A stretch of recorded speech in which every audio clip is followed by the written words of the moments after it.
Welcome back to part 9 of champion racing pigeon breeding and pairing. Let's not waste any time and dive right in.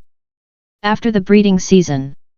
After your breeders have produced the youngsters to your race team, they should be stopped from raising any more young ones.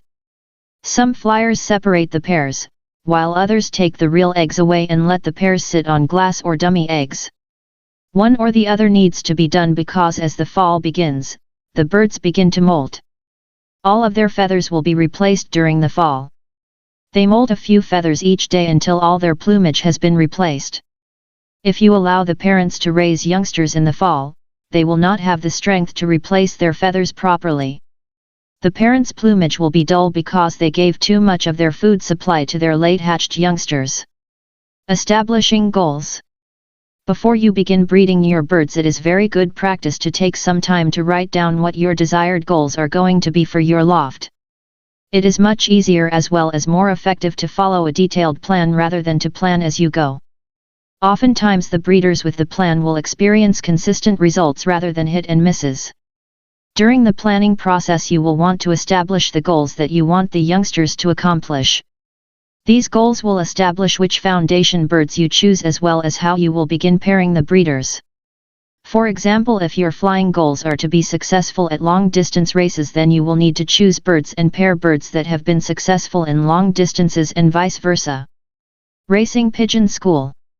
If homing pigeons are not in racing pigeon school, then they are in the wild, even in a pigeon loft. If homing pigeons do not continually interact with fanciers on a daily basis, at a minimum, then they are growing up in a natural or wild psychological environment.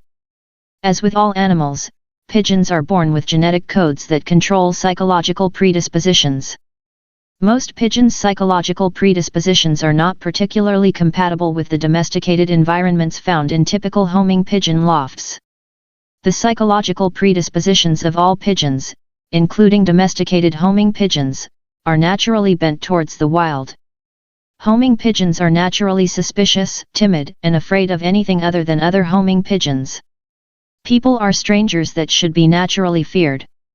It takes a great deal of time, dedication, patience, and positive reinforcement by knowledgeable and caring fanciers for pigeons to overcome these natural genetic tendencies and psychological predispositions. Every day after young birds are hatched, and certainly after they open their eyes, they should experience some type of racing pigeon school. Without experiencing the phenomenon of human interaction through a formal pigeon school, young birds will develop and mature solely in response to their natural genetic tendencies and natural psychological predispositions. Domesticating, teaching and training homing pigeons to play the racing pigeon game is a process that is in direct contradiction to their natural tendencies and predispositions. Pigeons do not hatch automatically or naturally knowing anything at all about the socially constructed racing pigeon game as it is practiced by fanciers around the world. Pigeons are hatched with natural tendencies for self-preservation only. These tendencies include the basic components of survival, i.e., eating, drinking, finding shelter, using fear and procreating the species. Fear is a very important part of the successful survival of wild animals and domesticated animals. Successfully reacting to fear is the epitome of success for most pigeons. Fear is a survival tool. For wild pigeons, exhibiting fear is the primary measure of success. For champion racing pigeons, exhibiting trust is the primary measure of success. One of the primary goals of racing pigeon school is to overcome and neutralize the natural fear that occurs in the survival mentality of both wild and domesticated pigeons. Pigeons must be taught and trained to trust their fanciers. Consequently, a primary goal of pigeon school is to reduce and eliminate fear and to replace natural fear with learned trust. What is racing pigeon school? Racing pigeon school is a daily process during which fanciers teach and train their pigeons to play the racing pigeon game at the top of the race sheet. Racing pigeon school should begin immediately after hatching. Hatchlings should be gently handled. Gently handling hatchlings will allow them to smell and touch their fanciers. They should also hear their fanciers' voices. When their parents are fed in their nest boxes, fanciers should signal feeding times through voice commands or some other type of artificial instrument like a whistle.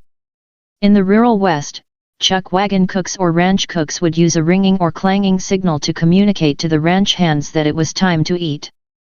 When the dinner or supper signal rang, cowhands briskly headed for the dining table. It is the same with racing pigeons. Pigeons learn to come during the feeding process. The natural tendency of pigeons is to move away from fanciers as they encounter them inside or outside the loft. Using feed as an enticement, pigeons can be taught to move toward their fanciers because they trust them rather than move away because of fear. Racing pigeon school varies from fancier to fancier.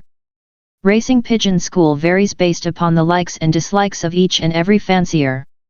That is one of the great beauties and enticements of the pigeon racing sport.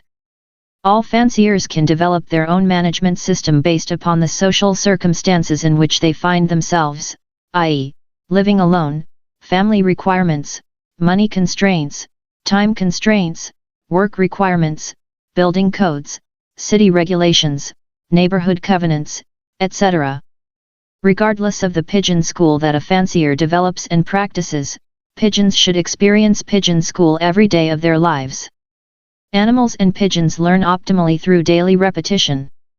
Repeating the same routine day after day will constantly reinforce the basic components of a fancier's pigeon school.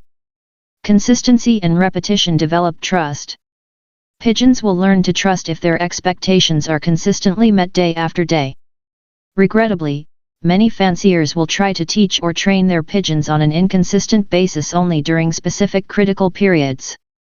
Many fanciers will ignore their youngsters until they encounter the following critical periods: 1. Banding or ringing, 2. Weaning, and 3.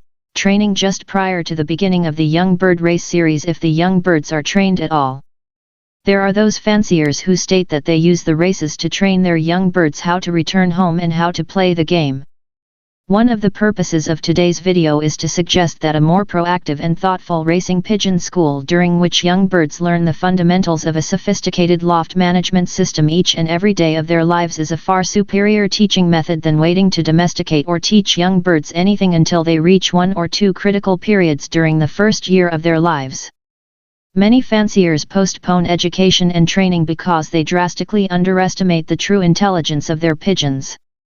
These fanciers do not see a danger or disadvantage in waiting to train their young birds until some future point in time.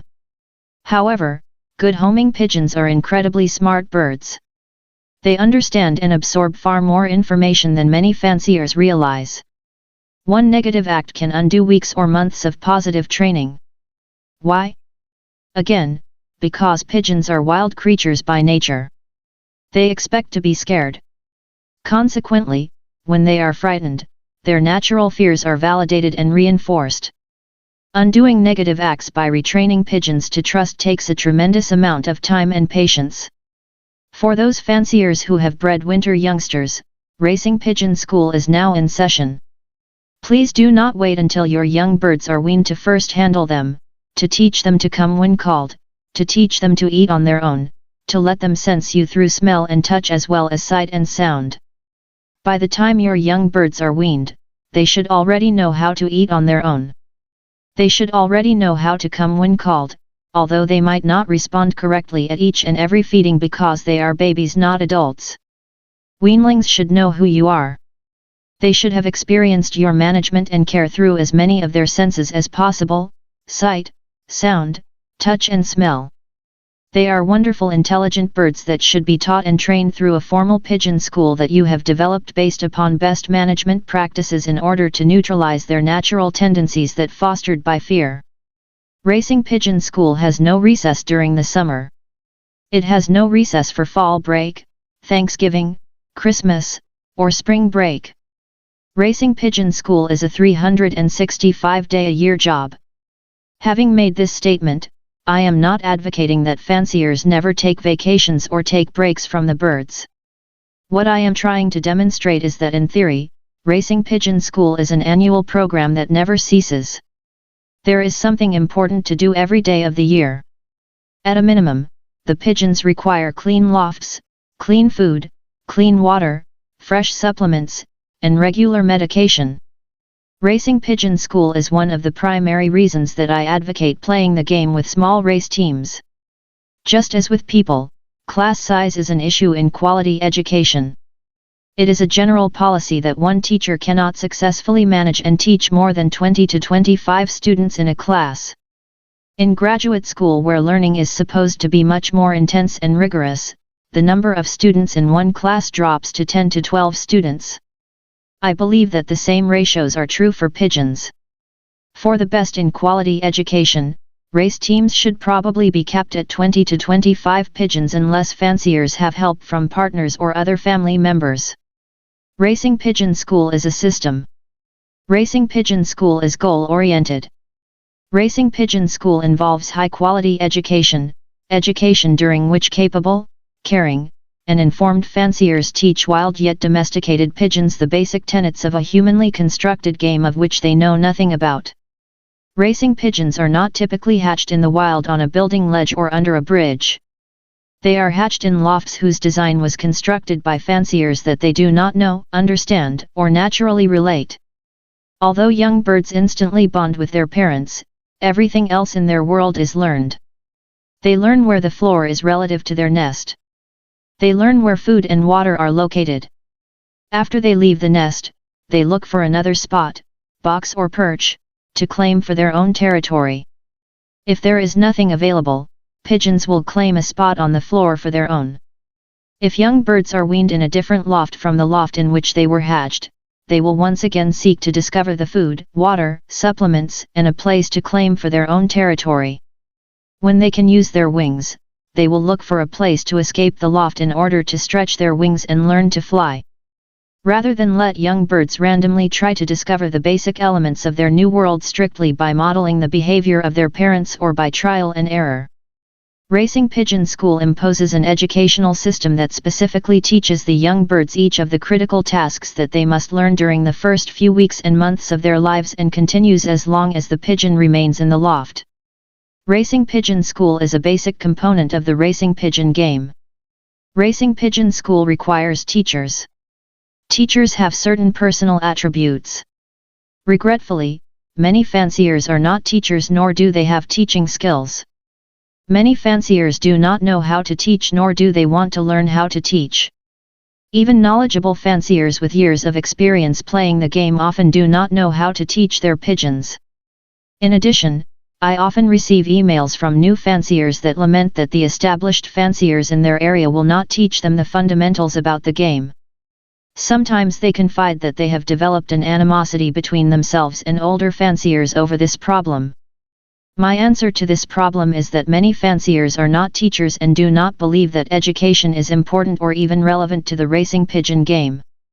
If you have run into this problem with other fanciers, you might consider the possibility that older fanciers are not withholding information because they are trying to keep secrets and don't want you to reveal their vast knowledge to you. Perhaps the problem is that these fanciers don't know how to teach their pigeons the basic aspects of the racing pigeon game. Consequently, they can't communicate this information to you because they don't know it or understand its relevance in the game. Many fanciers do not know how to teach their young birds the fundamentals of the game because they do not have a system, they do not have goals, they do not have benchmarks for achieving their goals, they do not understand or appreciate the idea of Racing Pigeon School. Racing Pigeon School is a universal program in Belgium. Although fanciers have unique characteristics to each of their lofts, each fancier uses the same basic fundamental system to play the game. This system requires that fanciers teach a few well-bred racing pigeons how to compete in a game that is played according to the organization and rules of a national institution, the KBDB. Teaching is fundamental to the success of competitive Belgian fanciers. Did you know that Ad Scheer Lakens and Philip Herberts are retired school teachers? Although he was a diamond cutter by trade, Antoine Jacobs is one of the finest teachers that I have ever met. So is Mike Gannis. Playing the game at the top of the race sheet involves teaching. Although I use the metaphor of Racing Pigeon School to describe the educational process, one of the primary components of racing at the top of the sheet involves teaching and education. For those of you who currently have 3-week-old youngsters or weanlings in the breeding loft, it is time to teach. In fact, it is past time to teach. If you want to play the game well, start teaching your young birds now. Repeat the same lessons day after day until they respond correctly and quickly. And that's it for part 9 of champion racing breeding and pairing. We will continue with foundation stock in part 10 of this series. Stay tuned. Thanks for watching. Check out my other informative racing pigeon videos on my channel. Please like, share and subscribe. Your free downloads are below. Thank you.